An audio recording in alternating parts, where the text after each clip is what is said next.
All right, welcome back to another episode of the Pin High Podcast presented by Pin High Media. This week we're going to talk about Hideki Matsuyama's come from behind win at the Sony Open. Great shot on 18 to capitalize with an eagle. And we're going to look ahead to the American Express this week in California. So let's get into it.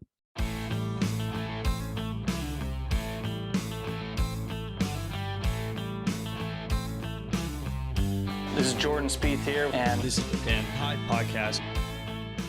All right, let's get inside the ropes. We talked about this on Colorcast last night when we were commentating the last couple holes of the tournament.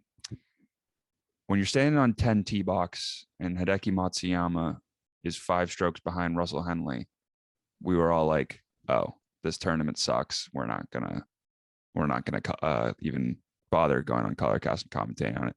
But then all of a sudden, Hideki gets hot. Russell Henley stumbles a little bit, and we got ourselves a golf tournament. Right. And I just didn't even think it was possible, because when you think about what was going on and what the golf course plays like, a 5-stroke lead seems hard to come back from, because after 10, there's really only one big scoring hole, which is the 18th. That's the only par 5. You have to eagle that hole. And just like the fact that you could kind of go on cruise control at a course like this and force the other guy to really make five birdies. But Henley had, I think, 1 bogey going through the back, and Matsuyama kind of got hot with the putter and, ended up being able to tie it, birdie on 18. And then Russell Henley, he had probably like an 8-footer there, 7-footer to win the golf tournament. And I honestly thought he was going to bury it. And even the putt kind of, it seemed like he was going to sneak it in there, but just another. Yeah, he burned the edge. He burned the edge a little bit on that putt. So yeah, he did. Was kind of tough. Yeah, no, definitely unfortunate. But, in the playoff, we saw Russell Henley lay up again after he laid up on 18 and put it in the fairway bunker. Did it again in the playoff, put it in the fairway bunker. And Hideki Matsuyama decided to lay up as well, and we were questioning that. We're like, we're not caddies, but I don't know why you wouldn't go for it there. But I don't think you're really anticipating Hideki Matsuyama to put it to 3 feet from 277 yards. Exactly. I mean, that was just like a shot that left me speechless almost. Like he put, I don't know. I expected anything on the green to be good, right? And he puts it that close. It's just like, wow. But even before that, on the 18th hole, like in the beginning of the tournament, he pulls driver off the tee and he hits like the best tee shot on that hole probably of the week of anyone. And this is on the 72nd hole when you need a birdie. So, I mean, that was a absolutely crazy drive. He attacked that like it was like a long drive. I mean, like when the pressure's on, Hideki Matsuyama is going up my board of like a guy that I would want on my team. Mm-hmm. No, definitely. I mean, like down the stretch, but also down the stretch, like a hole 16, he had a pretty short birdie putt, missed it, but it was just really outlasting Russell Henley. Right. And then once they get to a playoff, like we talked about this on the Colorcast as well, like the momentum completely flips, right? Like, Henley kind of had this tournament in the bag, you would think, after 9 holes. And all of a sudden you're going into a playoff. All of a sudden, like all the momentum shifts to Hideki Matsuyama. And that's kind of just what happened and how the playoff played out. Yeah. And it was kind of just overall like a 2-man race pretty much from hole 9 on. I mean, I guess it would, even the front 9, Kevin Kisner started to make some noise at the beginning of his round, but then he ended up struggling a little bit. But Kevin Kisner was another guy, a notable guy who was up there on the leaderboard, cashed some top 20 bets for the guys on the Pin High Pod. Yeah, I mean, our picks were very, very on last week. I mean, I posted on the story and on the Twitter. I mean, we had an outright winner with Matsuyama. I had the triple chance of Matsuyama. I said it was going into a playoff. We didn't know we were going to get there after 9, but we did end up going into a playoff. So that cashed. All 3 of us were on Kisner top 20. Corey Connors had a good week. We all liked him. I mean, it was a good week for the bets. Now, no promises this week as there's 3 different courses and it makes it really hard to handicap a tournament like this, but good for the podcast moving forward if the bets stay hot. This is a week where I haven't put together my bets yet. But it's one of those weeks where you have to be careful. You have to be strategic with what you do, because you can't just rely on like, past knowledge of the tournament, because last year they only played 2 courses versus 3 this year, and all the other years of the tournament. It's gonna be a strange one. But Yeah, there are some trends you can follow a little bit. Yeah, just going back to Hawaii for a second. I mean, couldn't have really asked for 2 better tournaments in the Hawaii swing to start the season. No, really not. I mean, you got Cameron Smith breaking a record along with John Rahm and Matt Jones. And Justin Thomas setting a course record. Yeah, a lot of stuff going on at Kapalua. There always is, though.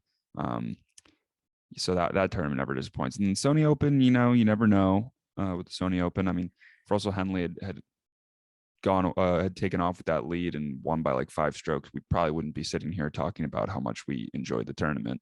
Right. But Matsuyama comes back, another big name winning a tournament. Yeah, I mean, 2 great tournaments in Hawaii. Yeah, and let's just talk about Matsuyama. Another thing that we kind of mentioned in the CarCast, like he has, what did we say, 8 wins on tour now, 8 wins is like now. A good number of wins. 3 in the last 9 months. And yeah, that's the thing. 3 wins in the last 9 months. Like we were kind of saying how like a lot of his wins were there was time between the wins. He wasn't really winning on a regular basis. He first won in 2014, and then kind of has 2 years, wins in 2016, and 2017, and then after that he hadn't won since the Masters. So I mean, he's finally starting to put together wins. There's now 3 wins now in the last year and a half or so. This could kind of be the step up for Matsuyama if he's trying to get into like, top 5 in the world conversation. You know what his official world golf ranking is right now? Is he not top 10? Maybe top 20, I guess. I mean, I feel like he wouldn't be outside the top 15. He is number 10 right now. Yeah. So I mean, but getting into the top 5 would be big for Hideki Matsuyama. No, definitely. I don't think he's ever been there. So kind of taking the next step in his game. I mean, there's not really a lot of holes in his game. You could say his putting hasn't always been the best, but that he's kind of starting to get better at that. And week in, week out, he's starting to compete. And I'll have an opportunity to get his 9th win when he goes to TPC Scottsdale for the Waste Management, because he's already won there twice. Yeah. So it could be a good winter stretch of golf for Hideki Matsuyama, and then that just leads him into defending champion at the Masters. So watch out for him. I don't know what it was this week before the tournament that really had me on Hideki Matsuyama, but he's just so solid. He also I have the stat right here. He led the field in strokes gained putting with a career best 7.537 strokes gained on the greens putting. I mean, the putter. Watch out. Because Hideki Matsuyama is one of those guys where it really relies on his putter. When his putter's on, I mean, his ball striking is crazy. And he's one of those guys that can consistently, when the putter is on, put those like 7 under, 6 under, 8 under rounds together. Like you saw this weekend. It's just so funny watching him too, because sometimes he'll hit a good shot, but he'll act like it was like the worst thing he's ever done. Yeah, it was hard on the color cast when we were commentating. I was like, oh, it doesn't seem like he likes it. And if it finds the fairway. Yeah, exactly. Or it's on the left side of the green. Like he's not that bad. Yeah. Yeah. There was one where he dead pulled it, but it seemed a lot worse because he like dropped his club, but it's just on the left side of the green. Probably like a 25. Like on what was it? Was that 17, the par 3? He's like out there just staring into the ocean while Russell is hitting. Yeah. After, was his tee shot that bad? He pulled it. It really wasn't that bad. Oh, that was the shot we were just talking about. Yeah, he hit the green and he was like so mad at himself. The standards are so high for such a good ball striker. Mm-hmm. But Yeah, I mean, watch out for him this year. He's definitely a name I'm looking at, especially in the Masters as a defending champ, and a couple of the other majors, because he has the game to compete in all four of the 100%. majors. 100%. Maybe the PGA. PGA seems like a good fit for him. I don't know anything about the course down in Tulsa, Southern Hills, right? Mm-hmm. Yeah, I don't know much about it, to be honest, because I don't. Have they ever hosted a men's major golf tournament? I think they might have hosted something with the women. It's been a while, I believe, if they have. But still, But yeah, I just like looking at the course and the par and stuff like that. And like once again, I don't know a whole lot about the course either. It just seems like a tournament like the PGA might be a tournament that that Matsuyama could play well. It has hosted a couple US Opens. The last one 2001, the last PGA in 2007. So. all right. Well, great tournament and at Wailea Country Club. Great tournaments in Hawaii. We're back in the United States this week with the American Express, but let's first talk about just some storylines around the world of golf. The PGA Tour announced their Netflix show, kind of like F1 Drive to Survive. And this could be huge for the PGA Tour because, as you saw for F1, I feel like that was on nobody's radar in the US, or at least not like at least mainstream wise. And even some of my friends are like into F1 like hardcore. So this could be big for the PGA Tour if they can kind of recreate something like that, because I do think it's a much more fascinating sport to watch than F1. I mean, F1 is pretty fascinating, not gonna lie. But like I've watched Drive to Survive, and I actually am really looking forward to the next season of it. Highly suggest it. It's going to be produced by the same company that does that. And I mean, the list of names came out this week, and it's a really good list of names. You have you have kind of the top of the top, but then you have middle tier golfers. You have number one amateur in the world. You have some lower tier golfers. It's a really good mix. And I mean, just some of the names on the list: Abraham Ancer, Daniel Berger, Cameron Champ, Joel Damon, Tony Finau, Fitzpatrick, Fleetwood, Fowler, Garcia. Like a lot of storylines: Hadwin, DJ, Kepka, Morikawa. Yeah, Max Homa. Yeah. Harry Higgs. Our guy Mito Pereira is finally going to get a little bit of the light. People are going to fall in love with guys him. like Joel Damon, Harry Higgs, yeah, Homa, like people who aren't really like fans of the golf world that are like just going to start to get into it because of this show. They're going to feel like they're going to love Joel Damon the most, because Harry Higgs can come off like, depends on how you like that. I think he's hilarious, but Joel Damon is just like dry to the point, like funny dude. There's a lot of like, there's marquee names, but there's guys who are also like near the middle of the pack that you might not know.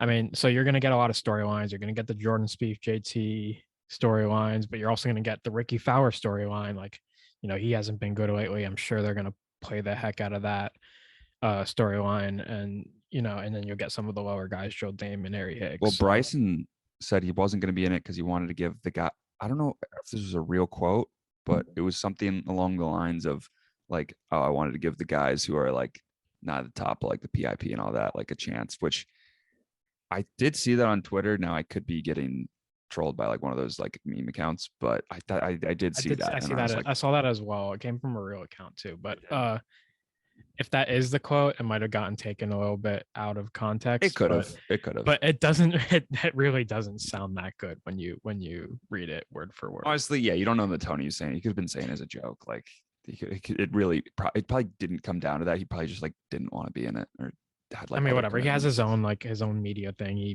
documents he's everything anyway, so it's not a big deal that he's not on it. Probably joking, but something. I mean, they started filming already during the 2022 season. Yeah. Something that happened this week. I mean, Kevin Na's in it. Like the little spat here between Kevin Na and Grayson Murray on Twitter. Yeah, I mean, so this is probably like the marquee story of the week. Na had a really good first round, and somebody tweeted like Kevin Na walking in putts will never get old, and then like Grayson Murray like subtweeted, but Kevin Na taking an hour to like set up a putt or something does get old. And then Kevin Na fired comeback, you missing the cut is getting old. So And I haven't looked it up, but I would love to know what Grayson Murray's been doing on the tour recently, because He hasn't played in like over a year because of Yeah. anxiety issues. I don't know if you remember that last year. I do not remember that, but We had it on one of that's our a tough stories tweet to last send year. out, if that's what your current issue is. Tough Yeah, response from Kevin he's really Na, not. too. He's really not backing off either. Like, he said like Kevin Na tweeted that, and he said if they penalized you like they should, you'd never make a cut either.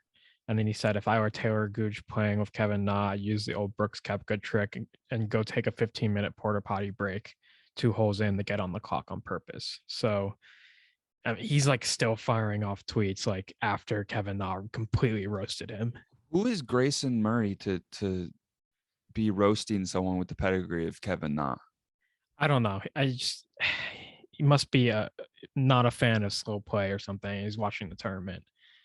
I don't really know. Or maybe he's just trying to get his name out there a little bit more, which if that's the case, then good on Again, him. maybe this is some created drama from the PGA Tour Netflix show, which I'm excited to see in 2022. Yeah, I mean, but this beef is already like more real than the Brooks Koepka Bryson beef. Like that's what I think at least. So I mean, I'd love to see how it plays out. I feel like it'll probably end up not playing out all that much. Probably won't hear I mean, about when it when the much. Netflix series comes out, it might respark. So It may. We'll have to see. And then another storyline just going into this week. The new Cobra clubs came out. I don't know if you saw them. yeah, I mean, I don't have too many initial thoughts on them. I haven't seen any reviews on them yet. Yeah. They have like that orange color, and they do kind of look a little bit like the Maverick. I don't know if you remember the Maverick Are they, a couple are they years the ago. LTD? The ones? LTDs, yeah. I don't know how much I like that. They I kind haven't of looked have at like it. they have like a Maverick look. Usually like the Cobra drivers look very different than the other companies, but these look more plain and simple. I would rather have a rad speed at that point. If you're gonna, that's the rad speed looks way cooler than Yeah, these. I just wonder what the technology is in these clubs. So just something to like keep an eye out. And like I also wonder like, is this a club that Bryson like created, or is this just like the Cobra line that's coming out and Bryson's might not even like use it? Yeah, I don't know. I mean, we'll have to see what their irons are also looking like. We'll have to see. Yeah, I mean the irons are there as well in the hybrids. So I don't know. It's just new clubs coming out. That's always very exciting. I mean, Ping already said that they're not coming out with clubs this year. They'll do it next year. Is there any other brands that we're really looking forward to? I don't think so. I think pretty much Titleist everyone's has their come out. clubs out. So yeah, Titles doesn't change all that much though. I mean, like it's not no, really like a but they released their irons a couple months ago, and their drivers didn't change that much. yeah. Yeah. So I mean, kind of have all the new stuff out, and it will be interesting to see what's out there on tour, and what kind of sells the most. Yeah, we'll see. I mean, we'll see Cobra Puma guy out there and Ricky Fowler this week. So we'll get a little preview of that. Yeah. So let's talk about the American Express. But first, a little shout out to Roback. I don't know if Jeek's wearing the hoodie. Yeah. I once again forgot to wear any Roback stuff, but I promise you I wear it pretty much every other day. Great stuff. Go to the link in our bio or in the description of the podcast. Add something to your cart, and if you just use the link, you do not need a promo code. It will just be applied 15% off. So go do that on roback.com.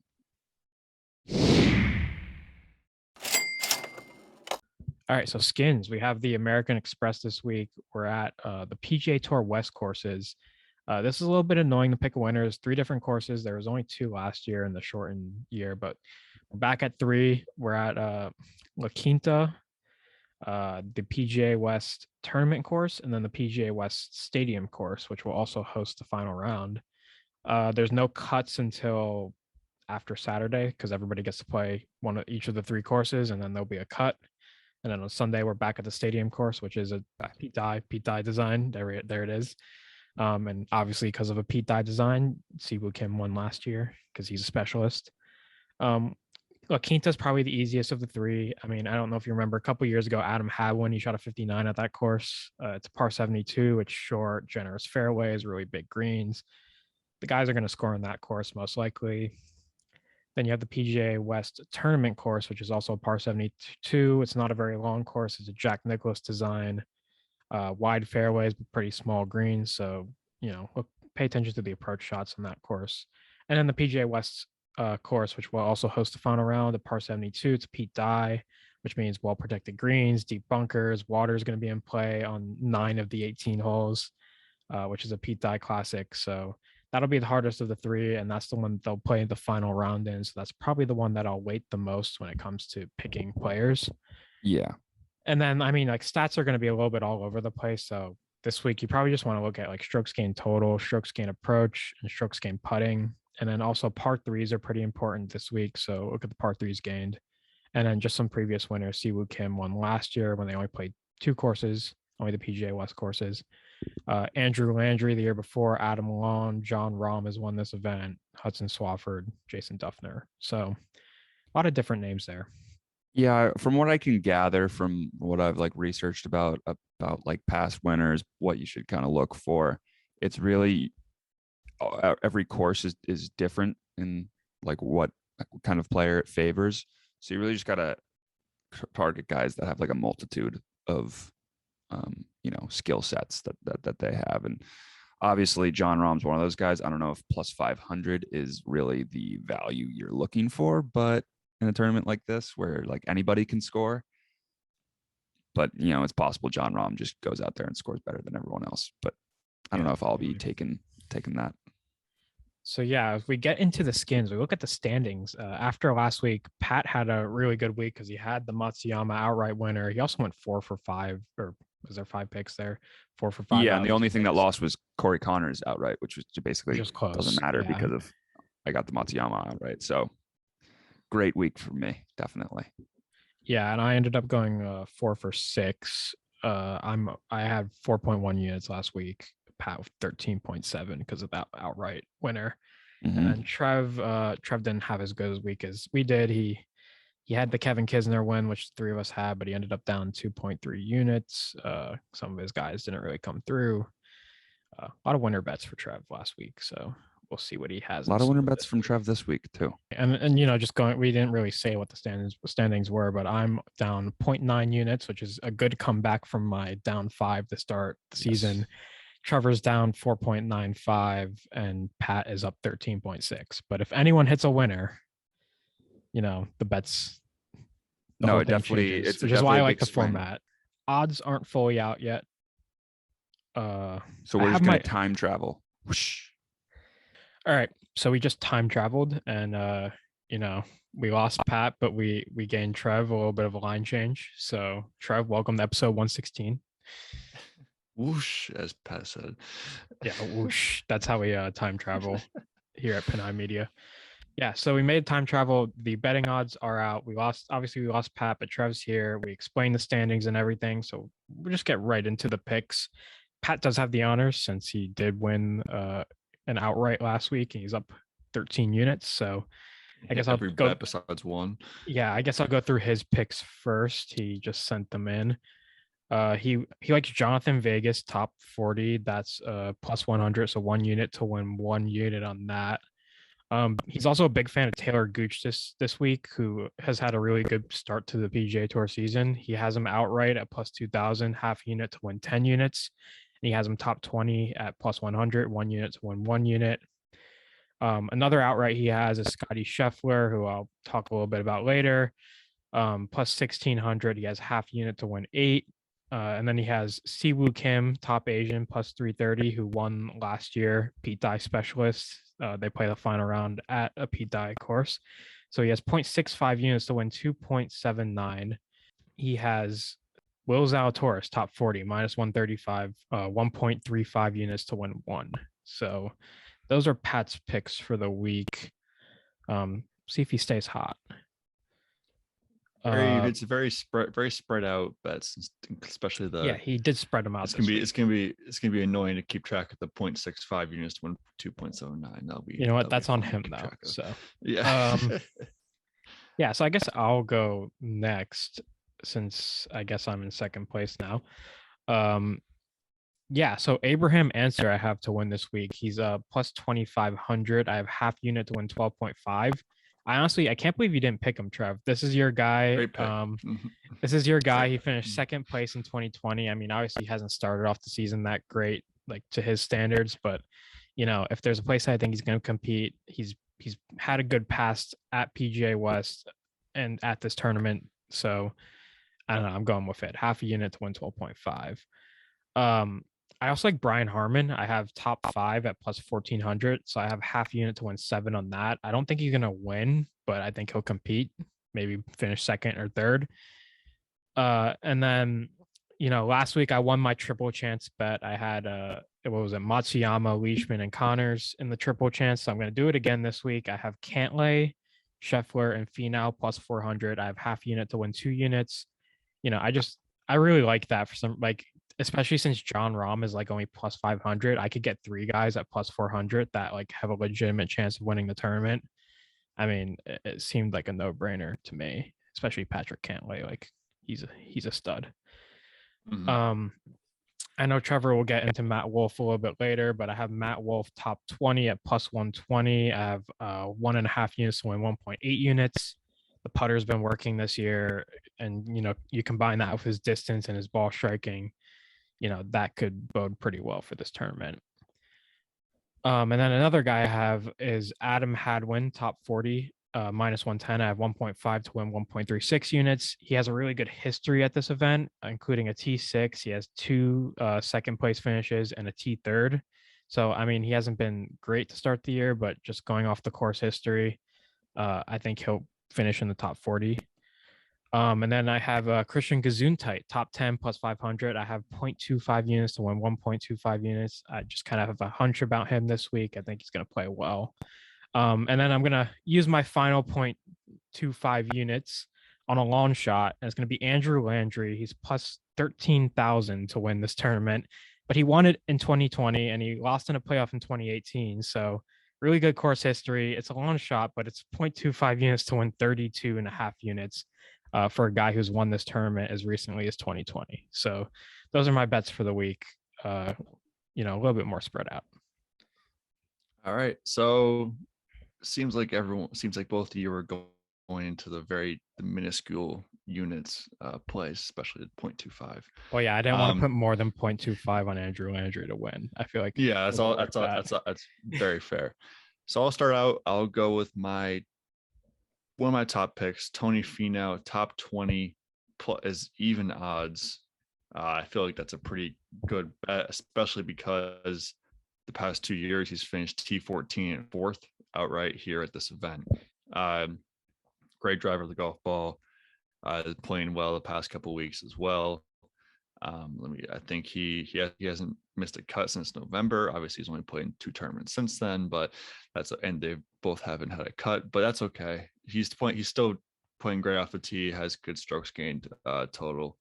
I will also pick him top 10 at plus 225, 1 unit. Both those are 1 unit to win 2.25 units. Then I'll go with Michael Thompson.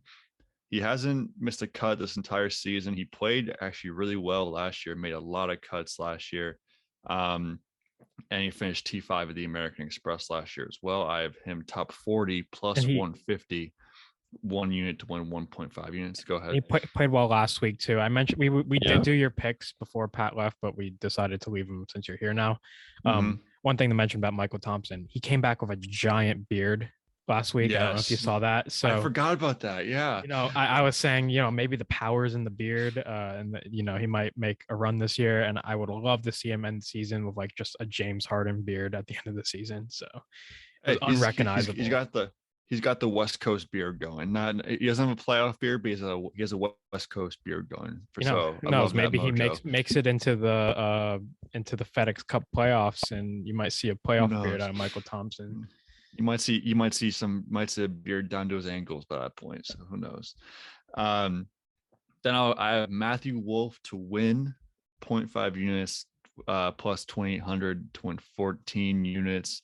As Jake mentioned, I would talk about him, and he's played well here before. He finished T40 last year, but he's been really hot as of late. T17 second, T5, and T11 in his last 4 worldwide starts. He's finally coming back to form after taking that time off.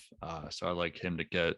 There's a little bit of a weaker field, so hopefully he can get his feedback under him and get a win under his belt. I feel like this could be a tournament for him. And then I have Ricky Fowler, top 10 at plus 550, 1 unit to win 5.5, and Ricky Fowler to win plus 6,000, 0.5 units to win 30 units. Again, he's kind of rounding back into form after a not so great last year. And even last year is not great year. He finished T21 here. And he's also finished T10 the year before that. He has good finishes. I don't know. It just seems like this could be a week that he breaks out in a weaker field. It's kind of a little bit rounding back into form. So hopefully we'll see some good things out of Ricky this week. Yeah, you're really all in on Ricky this week. I mean, Yeah. I was kind of saying you in our predictions podcast a couple weeks ago. I'm pretty sure you said Ricky was going to win an event this year, so you're going all in on this one. He could. I mean, if he wins this, it's setting up nicely for a good year for Ricky. And there's a couple weeks too. Yeah, that's what I was going to say. There's a couple events around this time of the year that Ricky usually plays well at. This is one of them. The waste management's another one in a couple weeks. So, we'll see. It's interesting. We'll see. I do back him to make the cut this week. I don't know if I have him to win, but I think he could play pretty well at this course. Other than that, I mean, let's get in the clubhouse. So in the clubhouse, Trev wasn't on the podcast before, so we have some time here. Give Trev his thoughts about the Sony Open last week and just the Hawaii stretch in general. So I didn't get to watch much of last week's tournament. I was in away with my girlfriend with her parents, but what I did see was, I know you and Jeek were on the color cast, right? Am I right about that? We were on the color cast. We got the final 6 holes, I believe, on color cast. So that was a good time. I mean, the tournament kind of heated up around then. So yeah, I was gonna say I kept seeing texts saying, "Oh, we're probably not there's no point to do it right now, just because." What Henley was up by us, and I looked at the time of that text. He was up by four shots, so going into the back 9. He was up by 5. The tournament's over. Up by 5. And I was watching.